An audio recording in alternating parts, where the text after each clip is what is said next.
नमस्कार दोस्तों, स्वागत है आपका ISPCS एकेडमी में।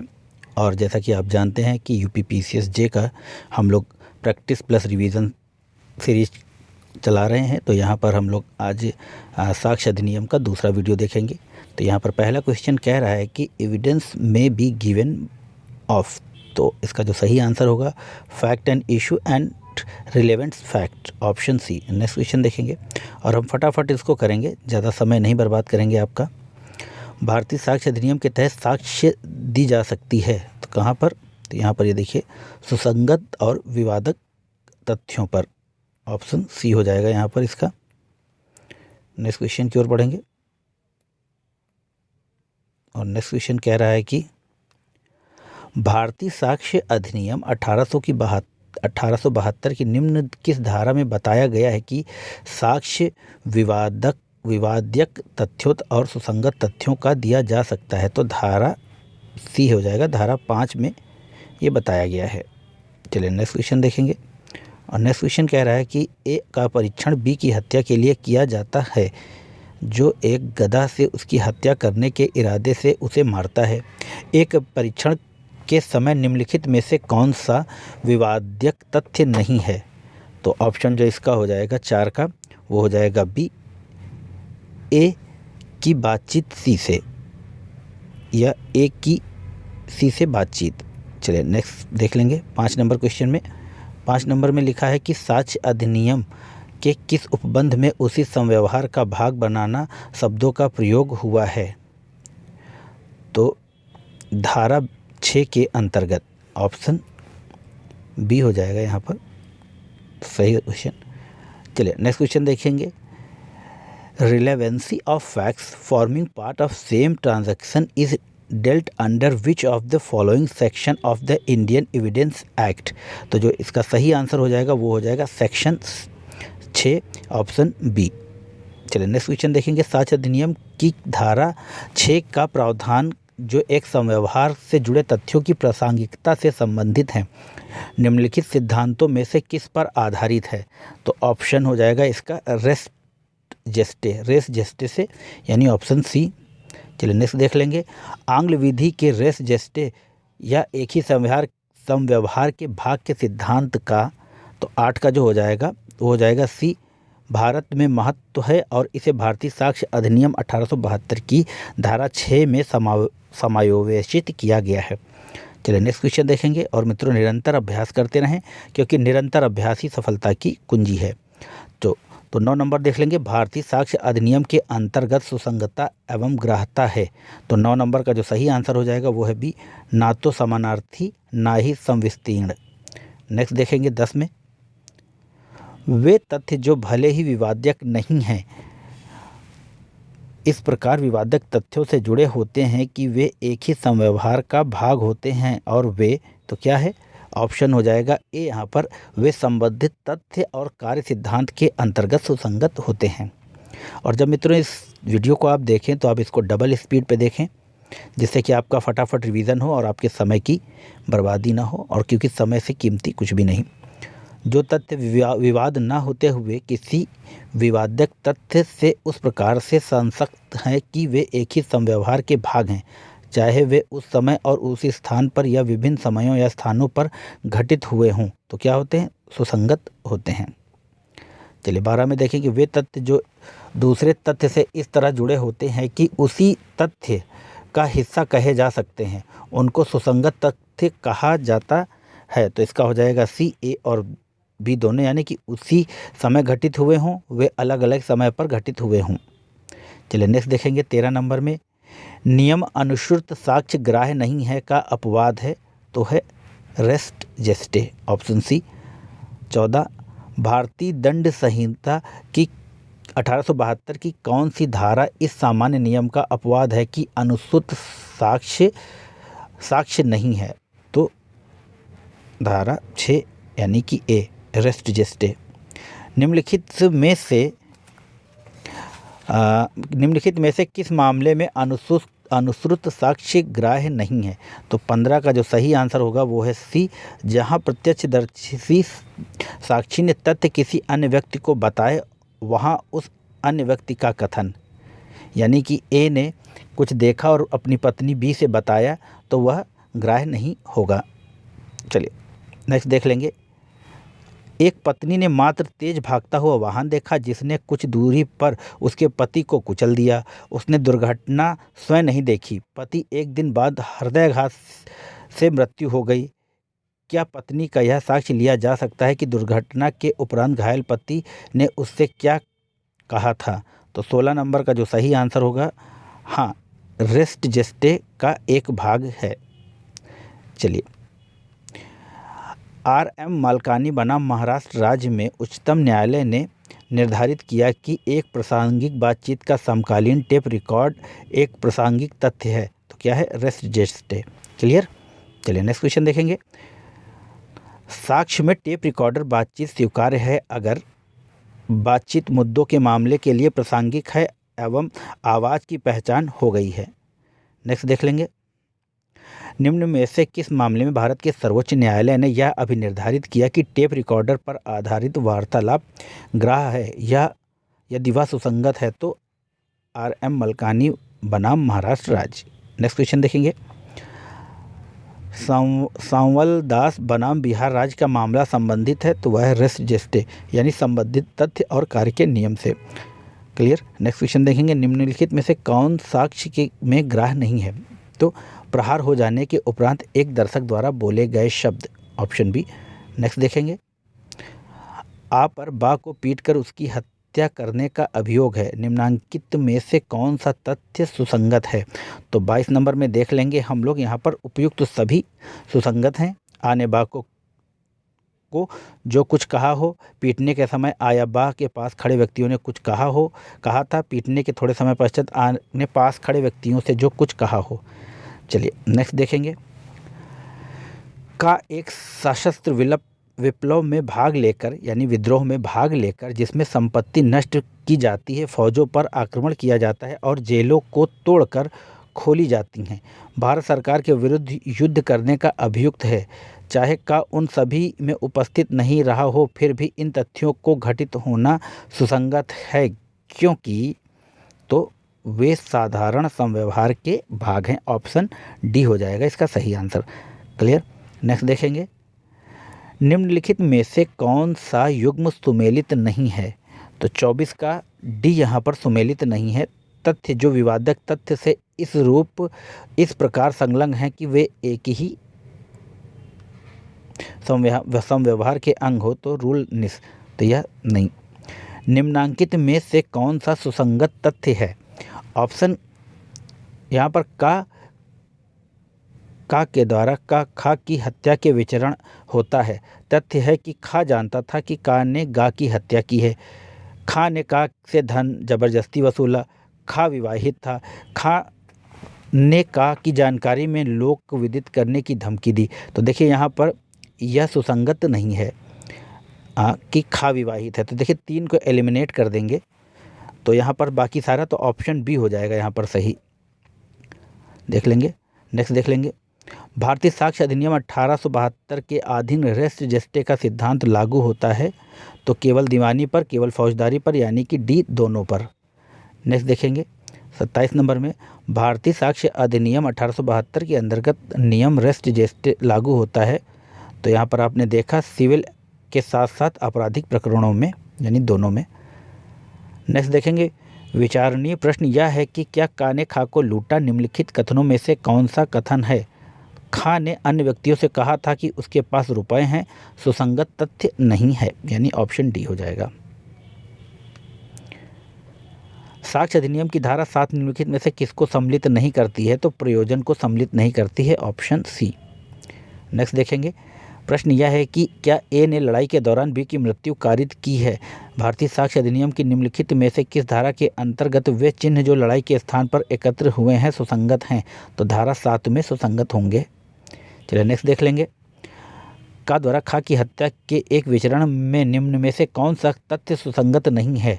तो का उस दिन बेंगलोर में था जबकि खा की हत्या इंदौर में हुई थी, तो यह सुसंगति नहीं है।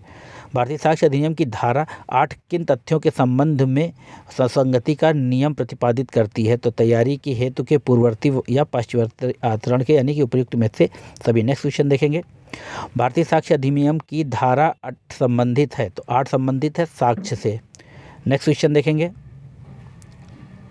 भारतीय साक्ष्य अधिनियम 1872 की धारा 8 में निम्न में से कौन शब्दावली सुसंगतता के लिए सम्मिलित नहीं है?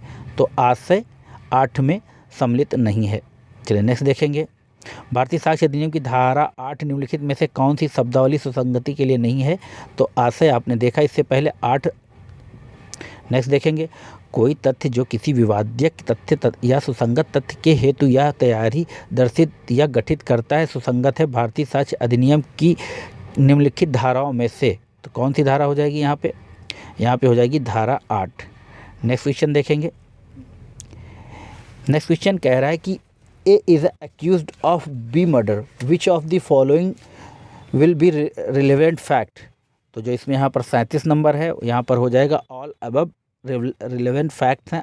ए is going to the field with a club, A saying shortly before the incident that will be take a revenge of his father death, A fleeing before the police arrived at village. चलिए वो भाग गया था जब police आई। चलिए next देख लेंगे। 38 में कह रहा है कि निम्न में से क्या सही नहीं है? तो यहाँ पर एक कोई तथ्य जो किसी विवादक तथ्य का हेतु प्रदर्शित करता है, सुसंगत नहीं है। चलिए नेक्स्ट देखेंगे। यहाँ पर कह रहा है कि विष द्वारा खा की हत्या करने के लिए का विचरण किया जाता है। खा की मृत्यु से पूर्व का ने ऐसा विष उपार्जित किया था, तो वो क्या है? सुसंगत है। यहाँ पर हो जाएगा बी ऑप्शन सुसंगत। नेक्स्ट देख लेंगे। विष द्वारा खा की हत्या करने के लिए का विचरण किया जाता है। यह तथ्य है कि खा की मृत्यु से पूर्व का ने खा को दिए गए विष जैसा विष प्राप्त किया था, तो यह है सुसंगत है। नेक्स्ट देख लेंगे। बा की जहर द्वारा हत्या के लिए आ का विचरण हो रहा है। विचरण के दौरान यह तथ्य है कि जहर बा को दिया गया था, उसी के समान जहर आ ने बा की मृत्यु से पूर्व प्राप्त किया, तो क्या हो जाएगा? यहाँ पर बी हो जाएगा। यह दोनों ही तथ्य सुसंगत हैं। आप पढ़ लीजिएगा, हम जल्दी जल्दी देखते जाएंगे। का के ऊपर खा को पोटेशियम साइनाइड का विष देकर हत्या करने का आरोप है। यह तथ्य है कि खा की हत्या के पूर्व का ने पोटेशियम साइनाइड खरीदा था, किस धारा के अंतर्गत सुसंगत है? तो धारा 8 के, यानी ऑप्शन बी। प्रश्न यह है कि आ ने एक अपराध किया था, कौन से तथ्य सुसंगत हैं? तो ऑप्शन डी हो जाएगा उपयुक्त में से सभी तथ्य सुसंगत हैं। नेक्स्ट देख लेंगे। यह प्रश्न है कि क्या आ के साथ बालासंग किया गया था? यह तथ्य है कि उसने परिवाद किए बिना कहा कि मेरा साथ बालासंग किया गया, आचरण के रूप में सुसंगत नहीं है। ऑप्शन ए हो जाएगा इसका सही आंसर। 45 निम्नलिखित में से कौन साक्ष्य के सुसंगत नहीं है? तो 45 में आप देखेंगे कि यहाँ पर है कोई परिवाद किए बिना लूट के कृत्य का कथन, बिना परिवाद किए अभियुक्त का आचरण सुसंगत है के अंतर्गत, तो यहाँ पर हो जाएगा आपका ऑप्शन ए, धारा 8 भारतीय साक्ष्य अधिनियम, अभियुक्त आचरण सुसंगत है। यह प्रश्न है कि क्या ए को लूटा गया? यह तथ्य है कि उसने किसी शिकायत को किए बिना कहा उसे लूटा गया, तो यह क्या होगा? 47 में देख लेंगे। तो साक्ष्य अधिनियम की धारा 32 अथवा 157 के अंतर्गत सुसंगत हो सकता है। चलिए नेक्स्ट देखेंगे। का पर निकृष्ट आचरण का लांछन लगाने वाले अपमान लेख के लिए खा पर का वाद लाता है। खा प्रतिज्ञान करता है कि वह बात जिसका अपमान लेख होना अवकथित है सत्य है। पक्षकारों की उस समय की स्थिति और संबंध जब अपमान लेख प्रकाशित हुआ था सुसंगत तथ्य हो सकते थे, तो यहाँ पर ऑप्शन सी हो जाएगा विवाद्यक तथ्यों की पुनः स्थापना के रूप में। नेक्स्ट क्वेश्चन देखेंगे। का बलवा के लिए विचारित किया जा रहा है, उसका भीड़ के आगे आगे चलना साबित है कि भीड़ की आवाज़ें, तो 49 का देख लेंगे। बी हो जाएगा समव्यवहार की प्रकृति को स्पष्ट करने के लिए सुसंगत है। 50 नंबर क्वेश्चन देखेंगे। आ पर चोरी का अभियोग है, उसे चोरी की संपत्ति बा को देते हुए देखा गया। बा को वह संपत्ति आ की पत्नी को देते देखा गया। बा की संपत्ति देते हुए कहता है आ ने कहा कि तुम्हें इन्हें छिपा देना है। बा का कथन होगा, तो 50 नंबर का जो सही आंसर होगा वो होगा सी, सुसंगत तथ्य है। सुसंगत है उस तथ्य को स्पष्ट करने के लिए जो किसी उसी समव्यवहार का एक भाग है। नेक्स्ट क्वेश्चन देखेंगे मित्रों। 51 नंबर क्वेश्चन में लिखा है कि शिनाख्त परेड सुसंगत है, तो यह ऑप्शन सी है, साक्ष्य अधिनियम की धारा 9 के अंतर्गत शिनाख्त परेड सुसंगत है। नेक्स्ट क्वेश्चन देखेंगे। एक मामले में अनुसंधान के दौरान आयोजित पहचान परेड भारतीय साक्ष्य अधिनियम की किस धारा के अंतर्गत साक्ष्य में ग्राह्य है? तो आप जानते हैं कि यह धारा 9 है। नेक्स्ट देखेंगे। फोटो के द्वारा संदिग्ध व्यक्ति की पहचान साक्ष्य में स्वीकार्य है। Next question.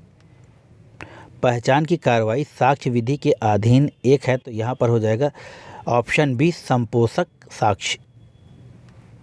54 में identification of an accused in test identification parade, it is substantive evidence that statement is false.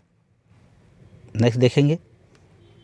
शिनाख्त परेड से संबंधित महत्वपूर्ण वाद है, तो 56 में देख लेंगे। रामनाथन बनाम तमिलनाडु राज्य का वाद ऑप्शन ए शिनाख्त परेड से संबंधित है। नेक्स्ट देखेंगे। वे आवश्यक सुसंगत तथ्य जो किसी स्थान, नाम, तिथि, संबंध या पक्षकारों की पहचान का स्पष्टीकरण देते हैं या पुनः स्थापित करते हैं सुसंगत हैं, तो धारा 9 में ऑप्शन बी सुसंगत हैं। नेक्स्ट क्वेश्चन देखेंगे। टेस्ट आइडेंटिफिकेशन परेड कोरोबोरेटिव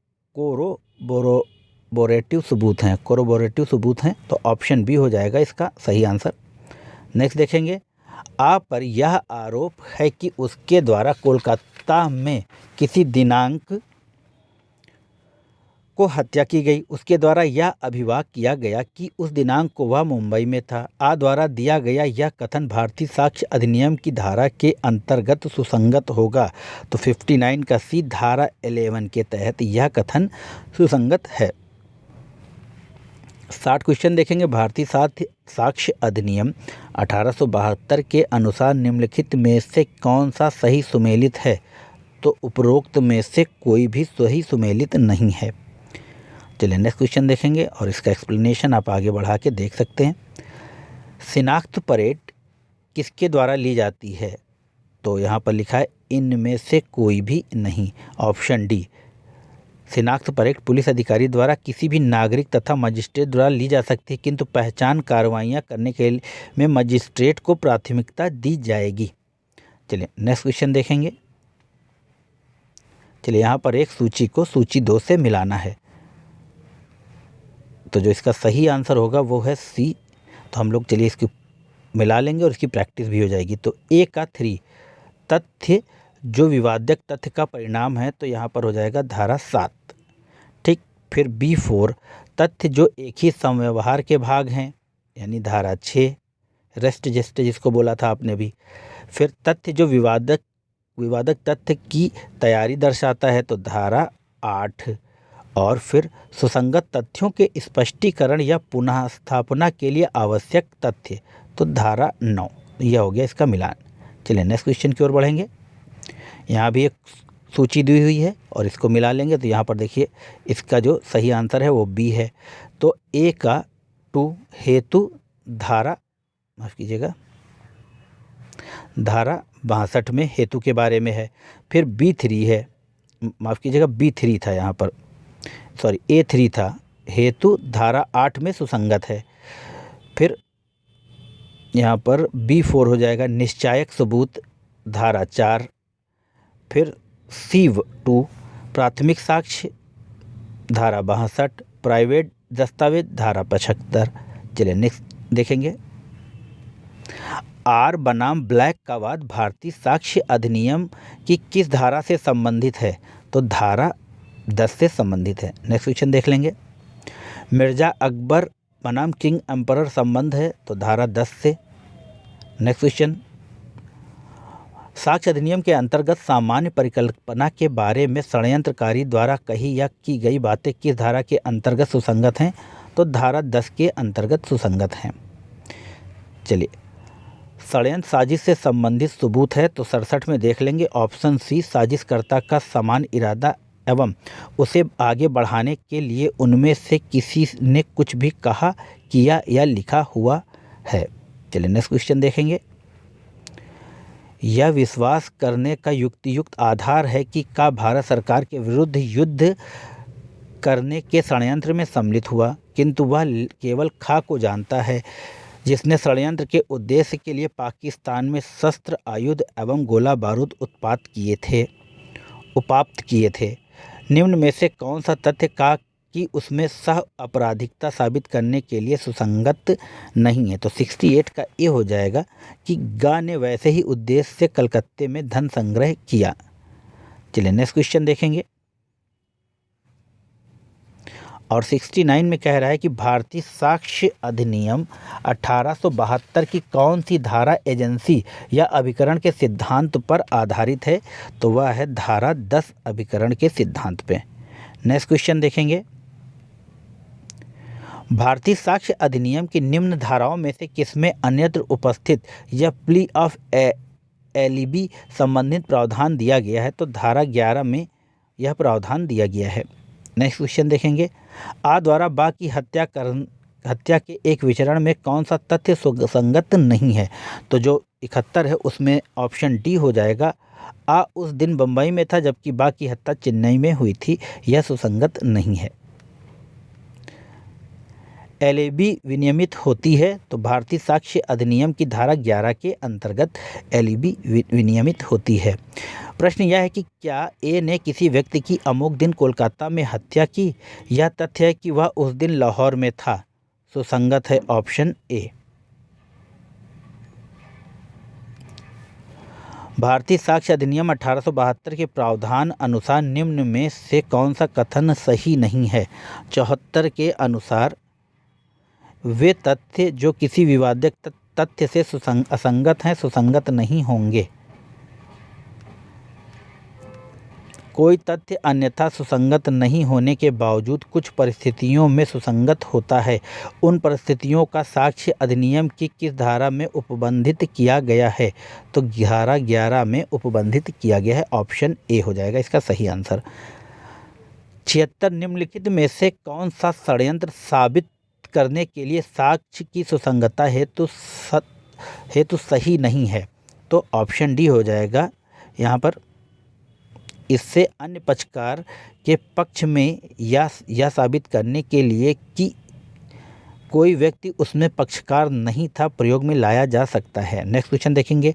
सबूत परिणाम है, तो साक्ष्य का परिणाम है सबूत। नेक्स्ट देखेंगे। प्रश्न यह है कि क्या का ने किसी अमुक दिन कोलकाता में अपराध किया? इस प्रश्न के उत्तर में निम्नलिखित में से कौन सा तथ्य सुसंगत है?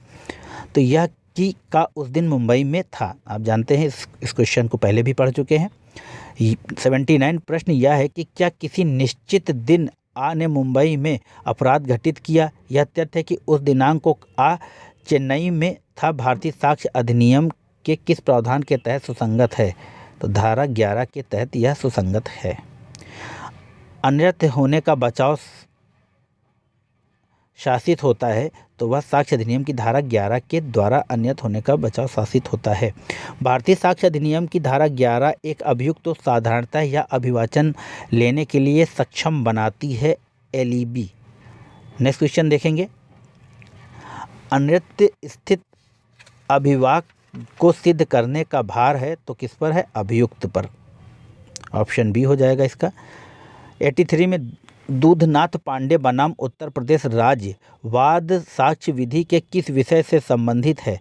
तो 83 में आप देखेंगे तो यह है अन्यत्र उपस्थिति, माफ़ कीजिएगा, अन्यत्र उपस्थिति होने का अभिवाक से। नेक्स्ट क्वेश्चन देखेंगे। प्रश्न यह है कि क्या का ने किसी अमुक दिन कलकत्ता में अपराध किया? यह तथ्य है कि वह उस दिन लाहौर में था। सुसंगत है क्योंकि वह विवाद्यक तथ्य के अस्तित्व को अत्यंत अनधिसंभाव्य बनाता है। चलिए नेक्स्ट क्वेश्चन देखेंगे।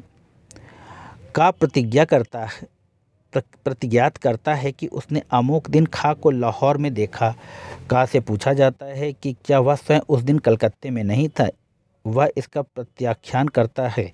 यह प्रदर्शित करने के लिए का उस दिन कलकत्ते में था साक्ष्य प्रस्थापित किया जाता है। तो 85 का जो इसका सही आंसर हो जाएगा वो हो जाएगा डी। यह साक्ष्य ग्राह्य है इस नाते नहीं कि वह का एक तथ्य के बारे में खंडन करता है जो उसकी विश्वसनीयता पर प्रभाव डालता है, वरन इस नाते कि वह इस अभिकथित तथ्य का खंडन करता है कि खा प्रश्नगत दिन लाहौर में देखा गया था। चलिए नेक्स्ट क्वेश्चन देखेंगे। क्या किसी विवादित तथ्य के अनास्तित्व का साक्ष्य दिया जा सकता है? हाँ, ऑप्शन ए दिया जा सकता है। 87 में देखेंगे, आ के ऊपर आरोप है कि उसने बा की हत्या पिस्तौल से की। आ ने पिस्तौल 15 दिसंबर को देहरादून से खरीदा था। आ का कथन है कि 15 सितंबर को वह लखनऊ में था, देहरादून में नहीं। आ का कथन साक्ष्य अधिनियम की किस धारा के में सुसंगत है? तो आप जानते हैं कि धारा 11, ऑप्शन बी। 88 साक्ष्य अधिनियम की धारा 13 के अनुसार जबकि प्रश्नगत है तथ्य सुसंगत तथ्य है, तो यहाँ पर ऑप्शन डी अधिकार या रूढ़ी। देख लेंगे 89 में, किस अधिकार या प्रथा के अस्तित्व को भारतीय साक्ष्य अधिनियम 1872 में साबित किया जा सकता है? तो धारा 13, ऑप्शन ए। नेक्स्ट क्वेश्चन देखेंगे 90 में, भारतीय साक्ष्य अधिनियम की धारा 13 में अधिकार अथवा रूढ़ि को स्पष्ट करने हेतु कोई समव्यवहार या विशिष्ट उदाहरण सुसंगत होते हैं किंतु ये किसी अपराध के अस्तित्व के बारे में सुसंगत नहीं होते। यह अवधारणा किस वाद में प्रतिपादित की गई? तो ऑप्शन हो जाएगा यहाँ पर 20 सूरजमणि बनाम दुर्गाचरण 2001 सुप्रीम कोर्ट में। 91 क्वेश्चन देखेंगे, भारतीय साक्ष्य अधिनियम की धारा 14 के अंतर्गत प्रयुक्त मन की दशा प्रकट करती है। तो मन की दशा में आशय है, ज्ञान है, सद्भाव है, और ये सभी ऑप्शन डी हो जाएगा इसका आंसर। निम्नलिखित में से कौन साक्ष्य अधिनियम 1872 की धारा 14 के अंतर्गत मानसिक दशा दर्शाने के रूप में वर्णित नहीं है? तो हेतुक यहाँ पर मानसिक दशा में वर्णित नहीं है। चलिए 93 में देखेंगे कि किसी व्यक्ति के मन या शरीर की दशा या शारीरिक संवेदना का अस्तित्व दर्शाने वाले तथ्य निम्न में से किस अधिनियम में सार्थक होते हैं? तो उपरोक्त सभी धाराओं व अधिनियमों में। तो आप इसको देख लीजिएगा। नेक्स्ट क्वेश्चन की ओर बढ़ेंगे। 94 क्वेश्चन कह रहा है कि भारतीय साक्ष्य अधिनियम 1872 की धारा 14 में निम्न में से वे तथ्य सुसंगत होते हैं जो मुख्यतः, तो उपरोक्त में से सभी इसका सही आंसर होगा। अब हम एक बार इसको देख लेंगे। मन की को दशा बताने वाले तथ्य, शरीर की दशा को बताने वाले तथ्य और शारीरिक संवेदनाओं को बताने वाले तथ्य। चलिए नेक्स्ट क्वेश्चन की ओर बढ़ेंगे। आज चोरी का एक ऐसा माल प्राप्त करने का अभियुक्त है जिसे वह जानता है कि वह चोरी का है। यह सिद्ध कर दिया गया कि चोरी की एक विशिष्ट वस्तु उसके कब्जे में है। यह तथ्य कि उसी समय उसके कब्जे में अन्य चोरी की वस्तुएं हैं सुसंगत होंगी। ऑप्शन बी होगा इसका सही आंसर।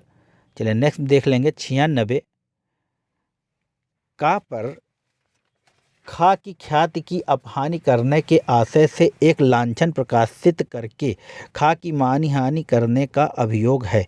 यह तथ्य है कि खा के बारे में का ने पूर्व प्रकाशन किए जिनमें खा के प्रति का वैमनस्य प्रदर्शित है सुसंगत है। तो 96 का हो जाएगा सी, उससे खा की ख्याति की अपहानि करने का आशय साबित होता है। चलिए नेक्स्ट क्वेश्चन देखेंगे। 97 का चुराया हुआ माल यह जानते हुए कि वह चोरी का है प्राप्त करने का अभियुक्त है। उपरोक्त दृष्टांत है साक्ष्य अधिनियम की धारा 14 का। 98 का चुराया हुआ माल यह जानते हुए कि यह चुराया हुआ है प्राप्त करने का अभियुक्त है। यह साबित कर दिया जाता है कि उसके कब्जे में कोई विशिष्ट चुराई हुई चीज़ थी।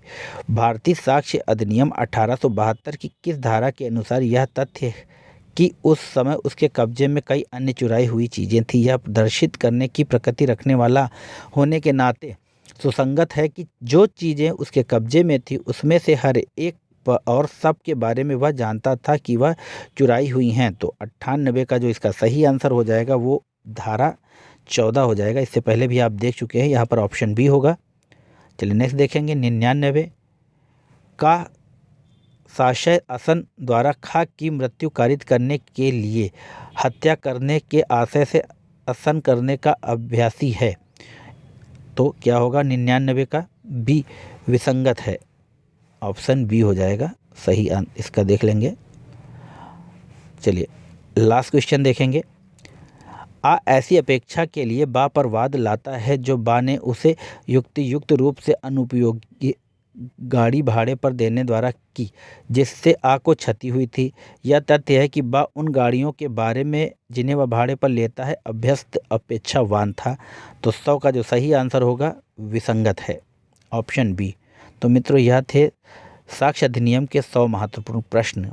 आप निरंतर अभ्यास करते रहिए। इस वीडियो को फास्ट फॉरवर्ड पे लगा के आप देख सकते हैं। और यदि आप जीएस में आपको कोई प्रॉब्लम है तो आप चैनल की प्लेलिस्ट में जाइए, वहाँ पर पॉलिटी का, हिस्ट्री का, एनवायरनमेंट का, ज्योग्राफी का सबका प्लेलिस्ट बना हुआ है। आप मयंक सर और इमरान सर के वीडियो देखकर अपनी सफलता को सुनिश्चित कर सकते हैं। तब तक के लिए मुझे इजाज़त दें। धन्यवाद। जय हिंद, जय भारत, नमस्कार।